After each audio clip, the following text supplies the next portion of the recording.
नमस्कार, Vidarbha city news चॅनलमध्ये आपले स्वागत आहे।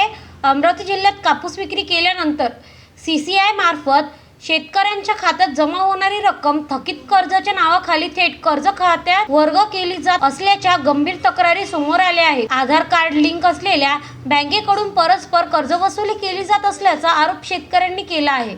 या प्रकरणी दखल घेत शिवसेना उद्धव बाळासाहेब ठाकरे पक्षाचे युवा सेना जिल्हा प्रमुख अंकुश पाटील कावडकर यांनी अमरावतीचे जिल्हाधिकारी तसेच जिल्हा व्यवस्थापक अग्रणी बँक यांच्याशी थेट चर्चा करून निवेदन सादर केले। शेतकऱ्यांच्या खात्यात जमा होणारी CCIची रक्कम अनुदान किंवा इतर कोणतीही शासकीय पैसे बँकेनी परस्पर कर्ज खात्यात वर्ग करू नये अशी ठाम भूमिका युवा सेनेने मांडली। यानंतरही जर बँकेकडून जबरदस्तीने वसुली करण्यात आली तर संबंधित अधिकाऱ्यांना शिवसेना स्टाईलने उत्तर देऊ असा इशारा युवा सेना जिल्हा प्रमुख अंकुश पाटील कावडकर यांनी दिला आहे।